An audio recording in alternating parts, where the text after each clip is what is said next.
All right, 5 for day 1. We are going to be starting rules for antiderivatives, so no more of that guess and check business.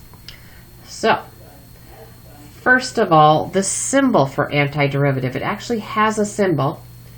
So, antiderivative, we've been using that term all semester. Antiderivative is equivalent to integral.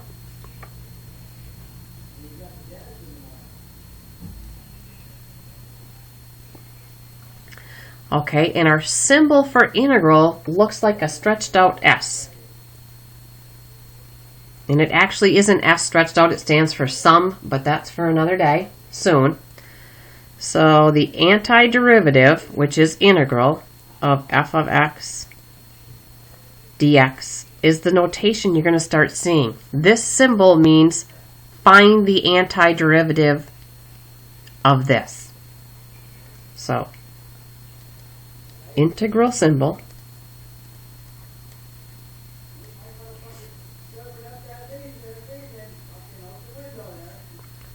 to know.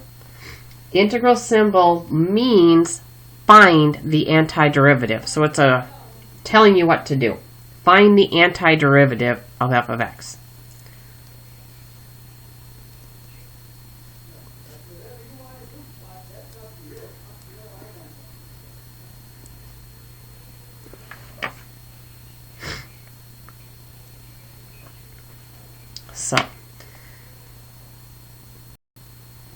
So that is already going to be the derivative, so we're going backwards. That's all we're doing. All right, so two properties. Two properties that you may not have picked up on.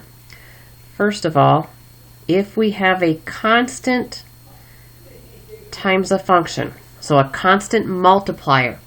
So just like in derivatives, the constant multipliers carry along and get multiplied, same thing here. That constant is going to get pulled out in front and carried along.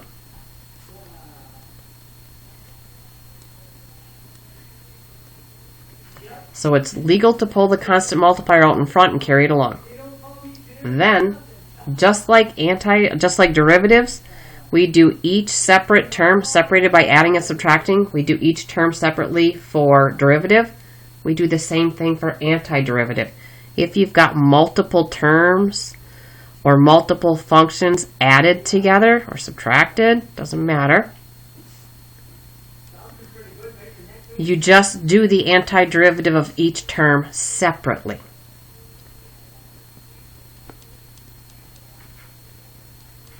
Oops, forgot the dx there. And these two rules will make sense as we go through our examples.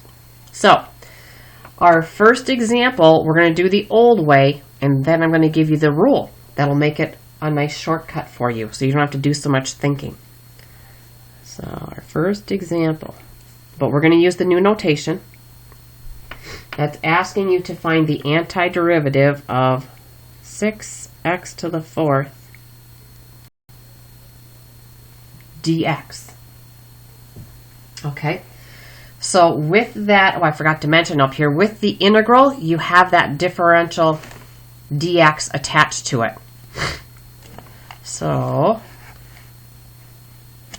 all we're doing is, just like we did before, we know that the original equation started one higher than this.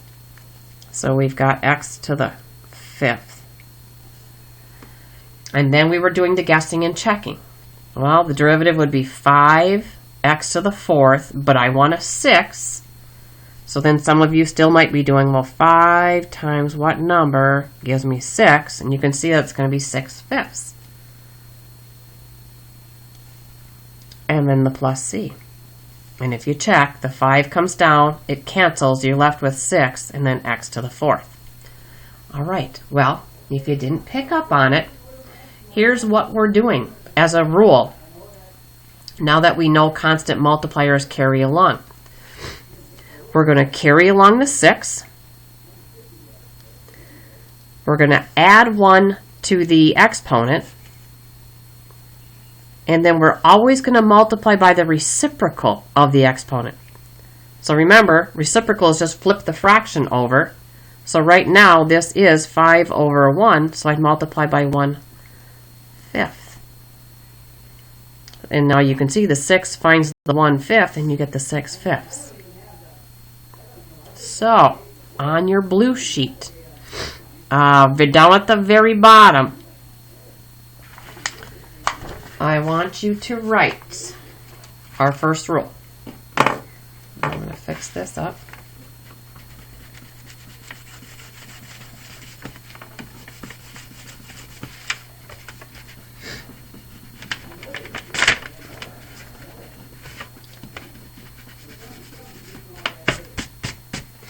When we have just x terms, I'm going to make, so the integral of a constant times an x term to a power dx.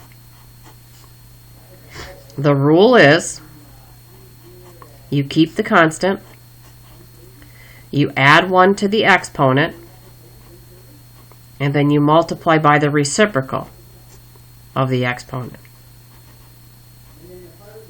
with a plus c. Well, you can't see that very well at all. There it is. There. So you're starting out with a constant times as a coefficient of x to some power with the dx. The rule is we're going to keep the constant, add 1 to the exponent, times by the reciprocal of the exponent, plus c. Okay. So let's practice that and see how that shortens everything up. We don't have to think so much. So number 2.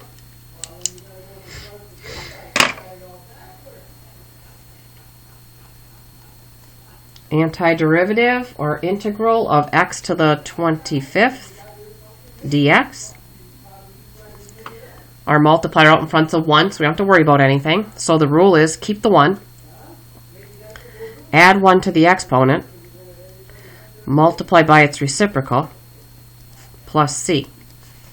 And I know you'll be starting to just write that in the front instead of on the end. So you can write it as 1/25th x to the 25th plus c, or you can just make it a fraction. X to the 25th over 25 plus c. So, sorry about that. So I wrote it as a multiplier, and then I just moved it to the numerator. So either one of these is correct, don't care. Whatever one makes you happy. So number 3, get my paper on the screen this time. Let's see, we've got integral 10 r to the -3rd dr. So as long as the letters match, we're good to go. The rule is constant multipliers carry along, so the 10 is going to carry along. We add 1 to the exponent. It's going to give me a -2 times by the reciprocal of this new exponent. It's going to be a -1/2. And don't forget the plus c. And the only simplifying we can do is multiply the 10 times the -1/2 here, and we get -5. R to the -2 plus c. And if you're ever in doubt as to whether you got it, just do the derivative. That'll be positive 10 r to the -3. It better match what was up there. So they're self-checking if you want them to be. Number 4. You have to get very, very, very, very, very good at these antiderivatives or integrals, aka integrals. Number 4. Integral of the quantity x cubed minus 6x squared plus 5 dx. Now, remember what I was saying at the top. If we've got just terms added together, we can do the antiderivative of each term separately. So because this is a power of 1, it's just like all separate terms. So you just pretend. If I had just x cubed, what would the antiderivative be?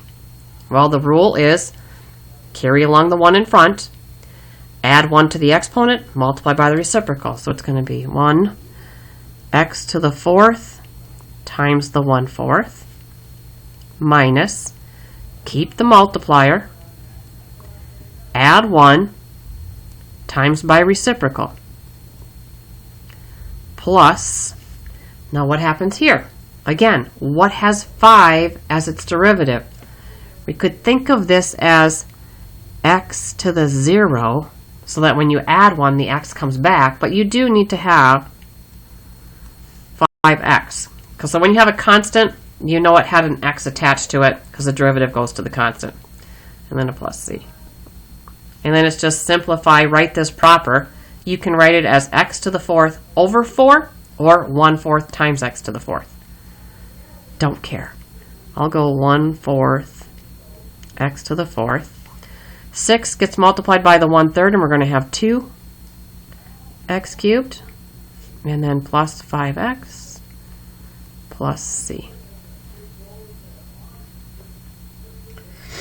So notice we lose the dx. That just gets thrown away when we do the antiderivative. Next one. Here's our new rule. Let's do this old school, then I'll give you the rule for it. So number 5.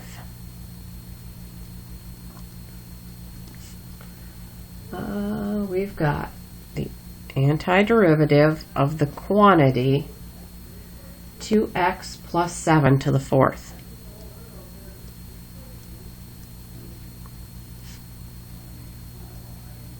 Okay, we're going to do it old school, thinking about it, then I'm going to give you the rule. So what makes this problem different than the first 4 we did?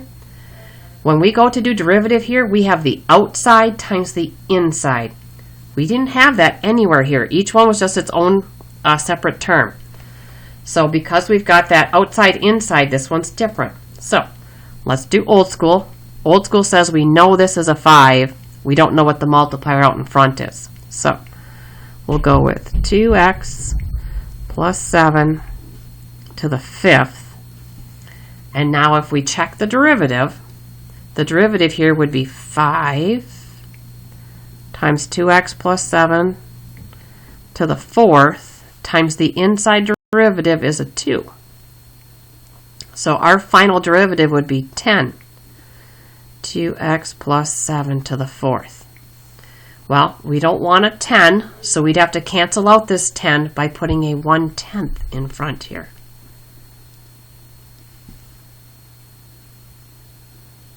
And if you check, the 5 would come down, we'd have 1/2 times this to the 4th times by the 2, and the 1/2 would find the 2, bring it back to the 1.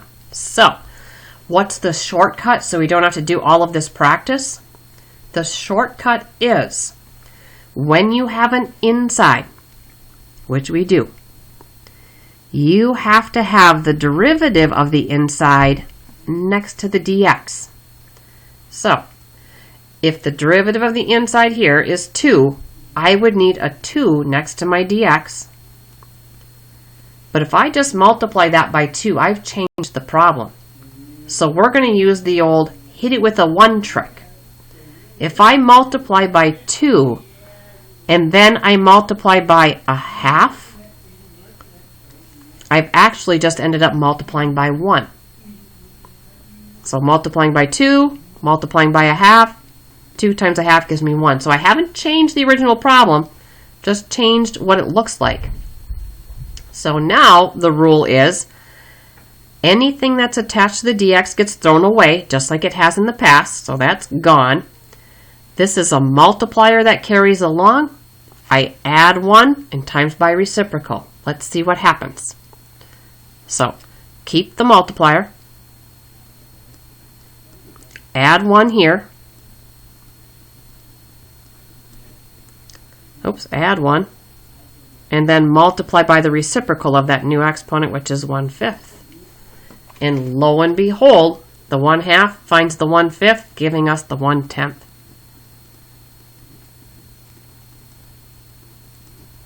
And don't forget your plus c. So, let's add that rule to the blue sheet. And that's your last rule today, but we're going to practice it. So, the way I like to show that is we want the u in parentheses to an exponent. So we can see we've got an inside to a power. So what you need is the derivative of the u next to your dx. So you need the u prime next to the dx. Then your answer is going to be u to the n plus 1 times 1 over n plus 1 plus c. So it's just the power rule, but in order to get this u prime here, you're probably going to be hitting it with a 1. So you'll have a constant multiplier that's going to carry along, and that just gets to be a lot. So I don't put it in there. So these are the two main rules for doing antiderivatives. So inside to a power, got to have the u prime next to the dx. So let's practice that. After we do about 3 of them, you should be saying, oh yeah, I get it. Might have lost you through here, but we got a couple more to figure it out. So number 6.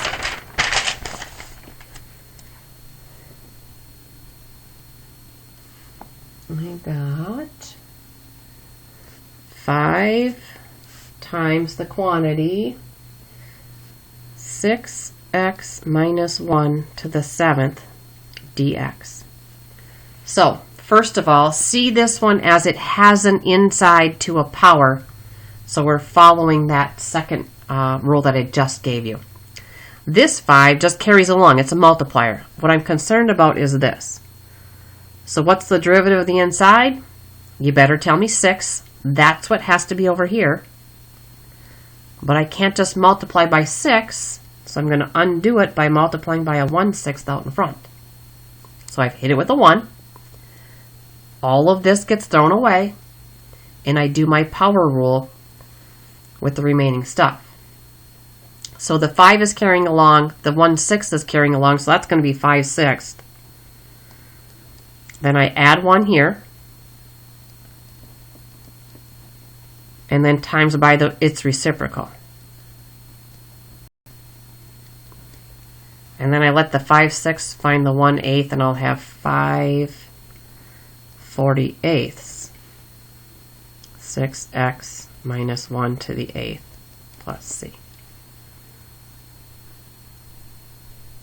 Okay, another one.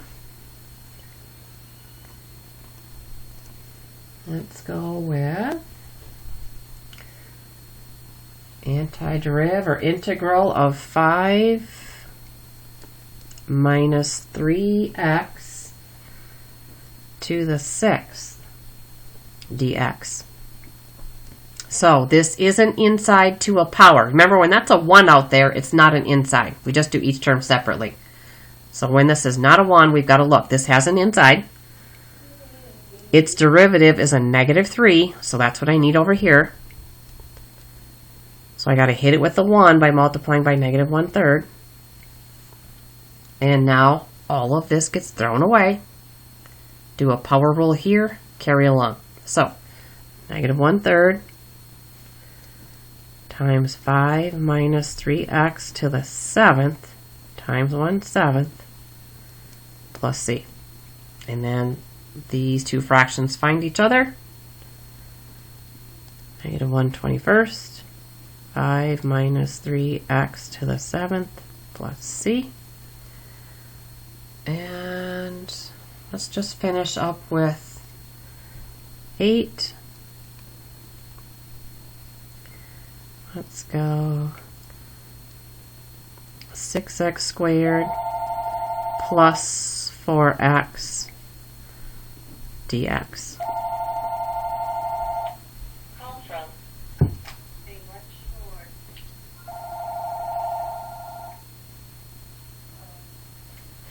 Okay, so the reason I did this one is this is not a power rule one. When there's a 1 here, we just do each term separately. The parentheses are only here so that the dx applies to both of them. So this is just back to one term at a time. where we add 1 times by reciprocal, carry that along. So 6x cubed times 1/3 plus 4x squared times 1/2. And that will be 2x cubed